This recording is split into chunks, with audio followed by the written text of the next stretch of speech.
You're listening to the Zandbergen Report, where wealth strategies and investment wisdom collide with Bart Zandbergen, your distinguished host and certified financial planner.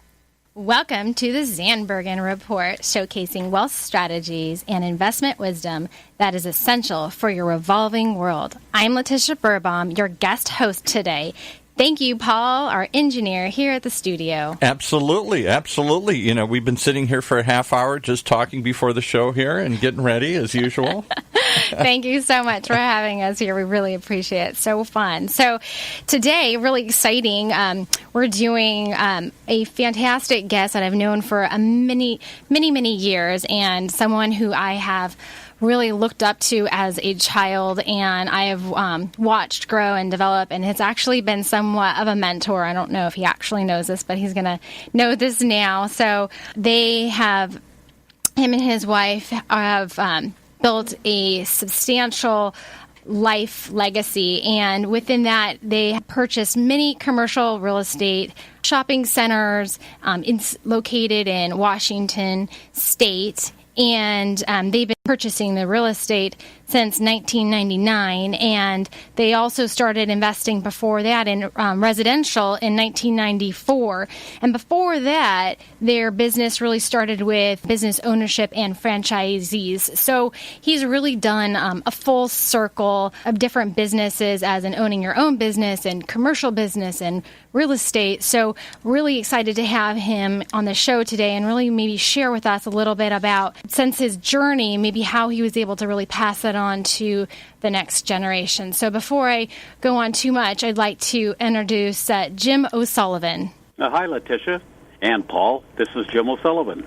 Thank you, Jim. I appreciate you being part of our show today. Thank you for calling in. I appreciate that. Delighted. No problem. Yeah. So if you wouldn't mind just telling us a little bit about yourself. Well, interestingly enough, even though I live in Seattle, I was raised in Spokane, but I went to high school in San Clemente. Nice, right around the corner from here. I know. So I thought that was sort of unique and interesting. Then we moved to San Diego, and I went to 2 years of college in San Diego. And from there, I got into a franchise business, and I started at the bottom, of course, and then worked really hard until I got to the point where I could no longer be just a teacher. I became a supervisor, then a manager, then an owner. And the reason that I sought the ownership is because I saw the reward, and what I thought was, if a person's at the top, they don't have to work very hard. Yep. Well, I was surprised. that didn't turn out that way. You worked harder. I know. When I got to the top, now I was beholden to all of my employees, all of my customers, and all sorts of government regulations, etc. But even still, it was more than worthwhile, and so that's where we stayed. From there, we from time to time had team motivational meetings and get-togethers. Now I'm back in the Seattle area, and someone suggested, why don't we rent a boat and go boating in the San Juan Islands? That's right. So we did that, or I did that, and we brought all of our employees out on this boat, and then as time went by, 3 boats altogether to hold those who had done the best job. And so that was our plan. And when we did that, I realized when I had my employees out on the boat and they were jumping off the boat and doing all sorts of crazy things as young people do, that this is dangerous, and I could end up having one of my employees get killed, if you will. Right, the liability now. Yep. So from that, I decided to learn a little bit about boating, and then I got motivated again and ended up becoming a mega yacht captain. I have a U.S. Coast Guard license as a captain for a 500-ton ocean, and so that is what I do as a hobby. That's an impressive hobby, Jim. That's a fun way to make money while you're in your hobby, which is another venue of having a good time and earning a little extra spending money, if you will. I love it. That sounds great.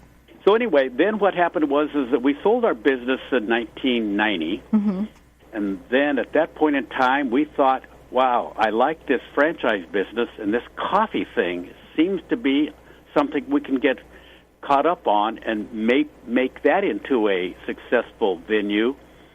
So we ended up owning 6 locations in the coffee business, and when Starbucks went public, that's when I realized that my idea of as a franchise model was the wrong model. They had the right idea, and in-house locations, more control over what they were doing, more control over their people and their product. And so we sold our locations, went to work for a security company in Irvine, California. And during that time was when we rented our home out in the Seattle area. And then we came back to Seattle because our children started having children, meaning our son and our daughter started having children. And my wife says, you know what, forget about this traveling around the world on this mega yacht that was parked and home-based in Newport Beach, California. So we, at that point, moved back to Seattle, and we decided, let's try this real estate thing. My wife loved the real estate from the standpoint of being an agent, and I thought, let's try this idea of owning commercial real estate, because we had a friend who kept saying that's what we should do, is own real estate.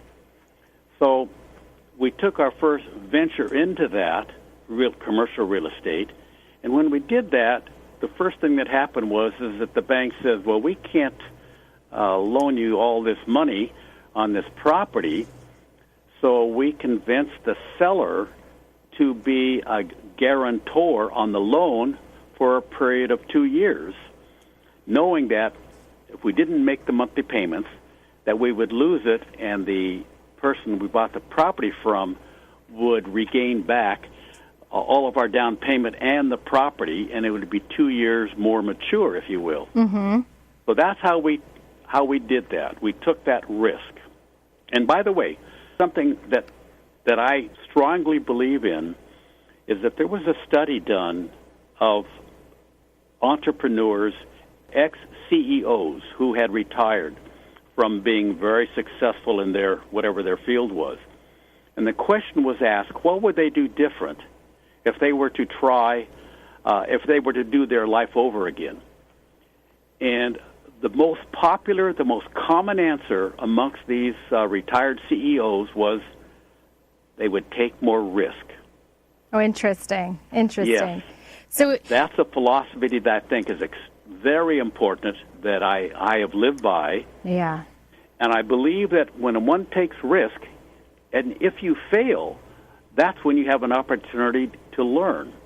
And so my feeling of risk is very valuable and very important in one's life or one's adventure through life. Likewise, I think that life is not a journey, but it is an adventure. And the reason I think that is because a journey it's sort of like down a well-worn path, right, where by looking at life as an adventure, we see it with opportunity that abounds, with excitement that abounds. We always want to try something new and different. And so my approach to life, if you will, is looking at it as an adventure and taking risk. Yeah.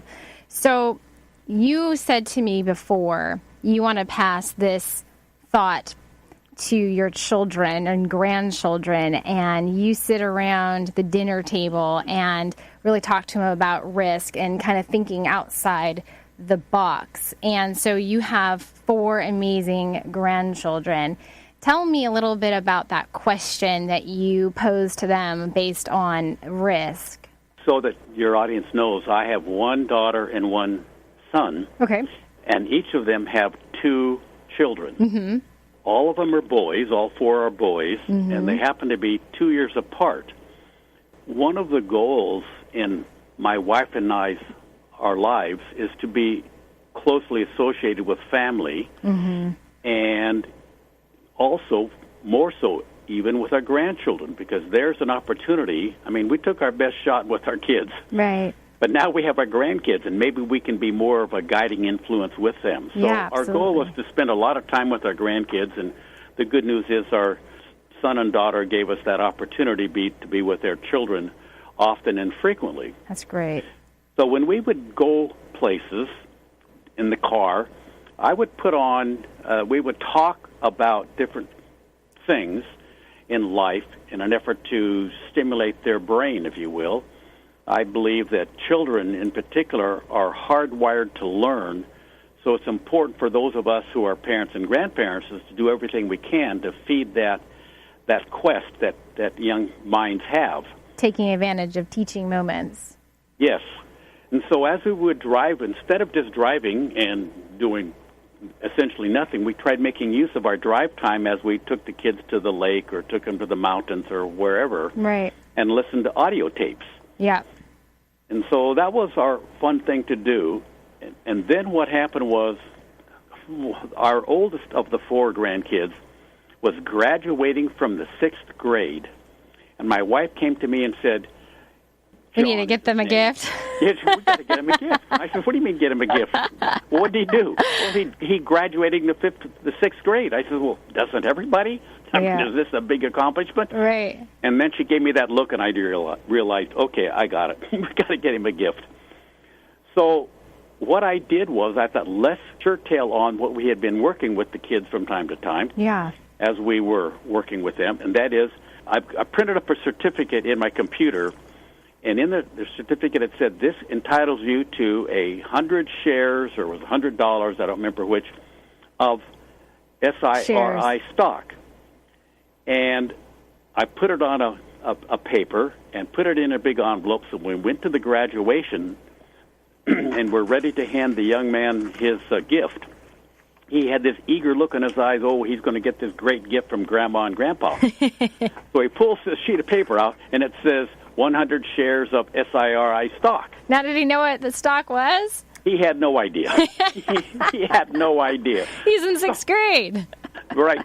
So then what happened was, I said, his big grin went from a grin to a like, what happened here? This quizzical look. So I said, well, look on the backside. And on the backside were 10 questions. It said, what is SIRI stock?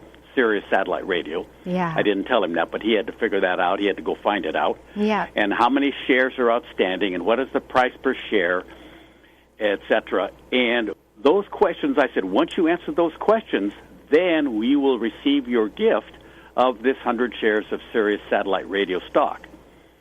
So he had to answer those questions, and then there was a philosophy at the end which said, it does not matter how much you earn on this stock, it's more important to how much you learn on this. That's so important. That is on this investment. That right there is a fundamental, important point that you just said, that you're not just handing over a gift just because they're graduating 6th grade. What you're saying is you took a teaching moment to say, yes, of course I'm going to still give you a gift, but I'm now going to provide you an opportunity to really learn something big picture. In your example, a stock, and understanding the basics of what that is in a company, and then he actually was able to get the stock at the end. So that's amazing. Yes, but he had to study for it. He had to continue learning. That's right. Yeah. And I think that's so important and so critical. So we're trying to establish a philosophy of life for this young man to make wise decisions when he's on his own, if you will. Right. And so that was the goal and the purpose. Now, 2 years later, the next young man comes along. He's graduating the 6th grade. He's waiting for his stock certificate, too. Right. Well, so we decided, wait a minute, okay, we got stock through the first kid, so let's do something. And we also pointed out that the critical other learning moment in stock is that this enables you to be a shared owner of that particular business. Right. So you get to share in the successes and the failures, etc. So the next kid comes along, and we give him a bond. So he receives his certificate upon his graduation, and on the backside of this certificate for a EE bond were the 10 questions, which is, what is a T-bill, what is a municipal bond, what is a treasury, well, I just said the treasury bill, what is a corporate bond, etc. And he had to answer those questions and understand that a bond is a loan. Mm-hmm. And so what was interesting, one of the kids says, Granddad, it says here a treasury bond. He says, are you telling me that people loan the government money?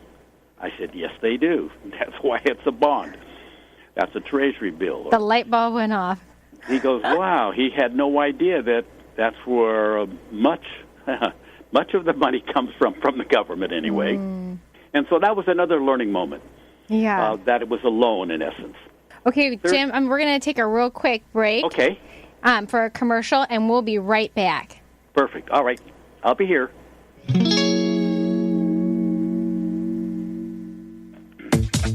Everyone knows that moving is one of the most stressful times in a person's life. And the worst part? Searching for cardboard boxes. It's absolutely prehistoric. Digging through dumpsters, going from store to store, buying stacks of them you're only going to throw away later. Well, now there's an answer. Bungo Box. Bungo boxes are durable, stackable, eco-friendly, plastic moving containers that will cut the cost of your packing supplies in half. And they're made of hard plastic, which gives you much more protection for your precious belongings. Much better than cardboard. Bungo boxes hold over 100 pounds per box, plus our boxes never, ever need tape. That's right, no tape. But since our Bungo boxes come with fitted dollies, your movers will move at the speed of light. So whether you, your friends, or your office are moving, there's really only one solution, Bungo Box. Find out more at bungoboxoc.com. That's bungoboxoc.com. Or call 714-725-7292. You order them, we deliver them. You move, we pick them up. That's bungoboxoc.com. When you use the Premier Rewards Gold Card from American Express, the rewards points can keep on multiplying. Buy 3 with triple points on airfare. Buy 2 with double points on gas and groceries. And a single point for pretty much every other dollar you spend on the card. Then, start choosing from over 1 million rewards to redeem all those points. Apply today and the annual fee for the first year is on us. Call 1-800-AXP-GOLD or visit axpgold.com. The annual fee for the card is $175. See terms, conditions, and restrictions at axpgold.com.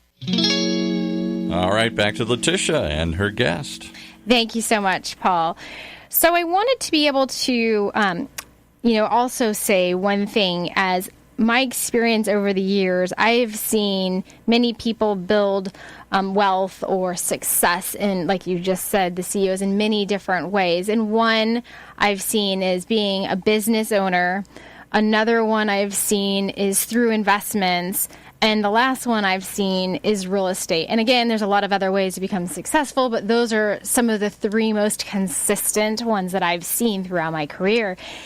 You've actually had experience in all 3 of these, Jim. So if there's a way that you can share with us how maybe, like you said, one of the 4 grandsons that you have, how you've been able to apply one of these teaching moments, maybe just one of your many teaching moments with us on those pillars. The other thing we did is we formed a company and we made it a goal. Everybody wants to become a millionaire, but I said, you know what, rather than starting with becoming a millionaire, let's start with becoming a thousandaire. Mm-hmm. So this became their goal, and my promise was that they each became a thousandaire, and they all 4 had to become a thousandaire, that I would add to their money by a multiple of 4,000. And that collectively we put that money into a pot and buy a house. Okay. A rental house. Okay. And so what we did was we went to foreclosure auctions in the state of Washington, which occur weekly, and we bought a foreclosure house. And just to give you the quick numbers, they bought the house for I'll round it off, $150,000. Okay. And we went out immediately and had it appraised. It appraised at $200,000. The lender, the banks, were willing to give us 75% of the appraised value of the house. That means they bought the house for free because they got all their money back. They had to use a hard money lender for a period of about just under 60 days, so that cost them about $3,000 or $4,000 in order to borrow the $150,000 to buy the house. But so they're totally into it. Essentially $155,000 for a house that's worth $200,000. Today that house is worth $360,000 to $75,000. That's a great profit. So they've made about, if they sell that house today using a 1031 exchange, so they don't have to pay tax on their income. That's important to learn, is to not pay tax on their income. So they're now taking an essentially $250,000 profit from that house and buying a commercial property.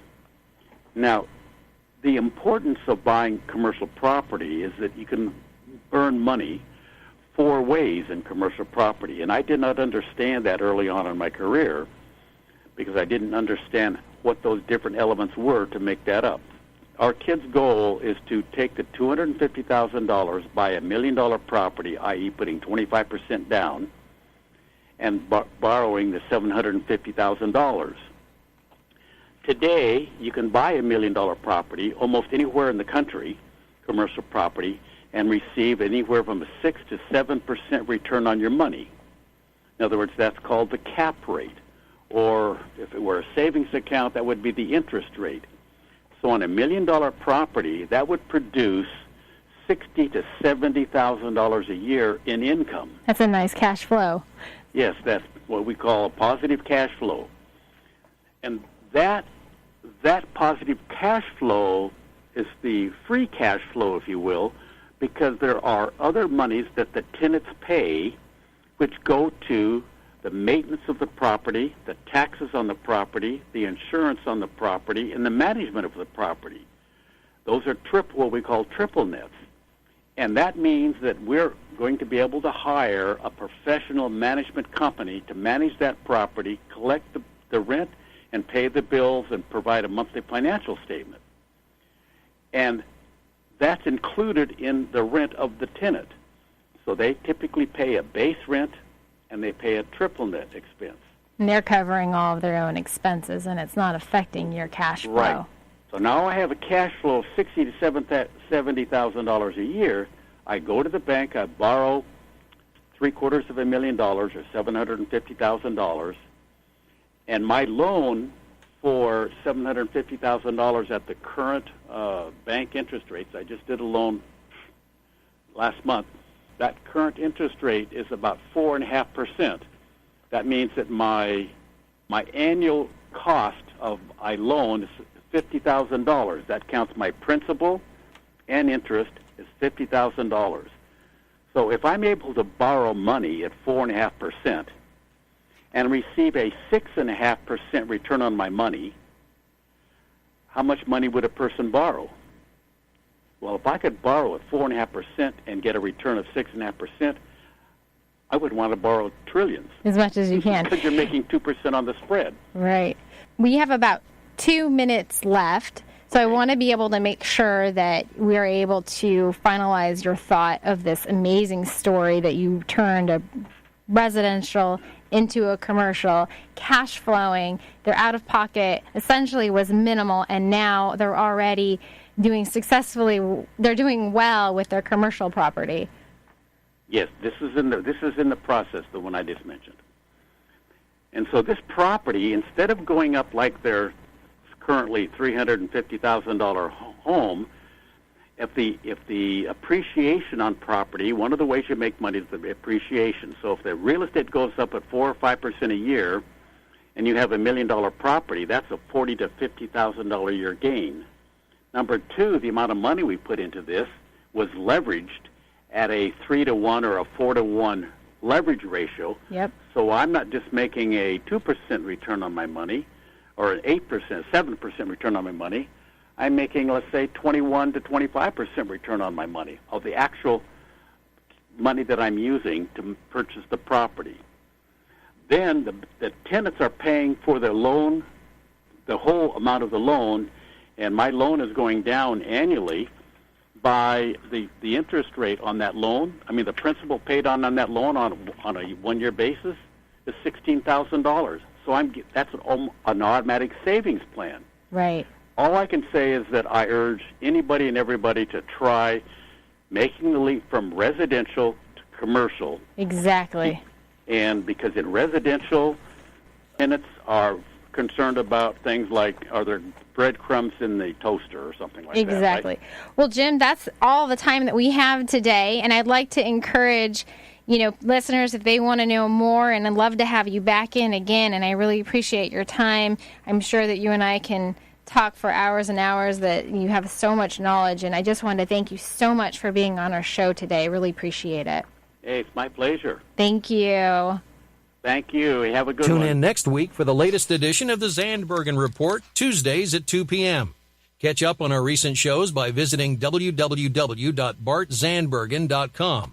Interested in being a featured guest on our show or have a question you'd like to hear us answer on the Zandbergen Report? Email podcast@bartzandbergen.com.